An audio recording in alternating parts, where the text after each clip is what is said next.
What's up mga kapuso? Ito po ang mga ganap na dapat po natin abangan dito lamang po sa ating kapatid. Agad nga pong dinala ni Tyrone sa ospital si Aling Jacinta dahil nga po nagsuka na po siya ng dugo at nalaman nga po ni Rosel at Tyrone na may sakit nga po si Jacinta, cancer at stage 2 na nga po ito. Sinabi naman ni Jacinta na matagal na nga niyang alam na may sakit siya. Pinalalayas nga niya ang mag-ina, ngunit dahil napakabait nitong si Tyrone, hindi nga po siya umalis dito sa tabi ni Jacinta mga kapuso.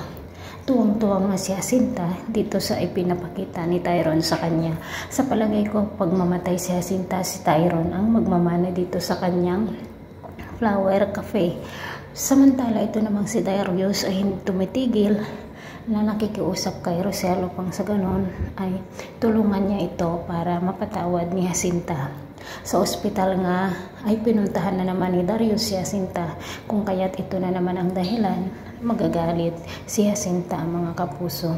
Samantala luging-lugi na nga po o bumabagsak na ang negosyo ni na Chris at Bea at ang dami pang pinag-uutangan nitong si Chris at sunod-sunod na nga po maningil ang mga ito mga kapuso. Hindi rin siya makaloon sa bangko dahil nga po dito sa sitwasyon ng kanilang negosyo.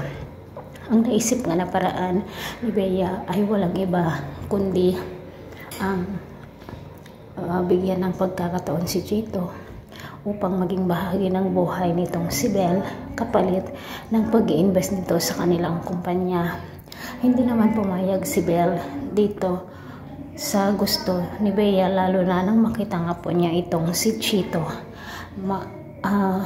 isang mayaman at negosyanteng tao nga po si Chito, kung kaya't gusto sanang kumapit ni Bea si Belle dito sa patalim para sa ganon nga ay maisalba ang kanilang negosyo at makatulong nga ito dito kay Chris.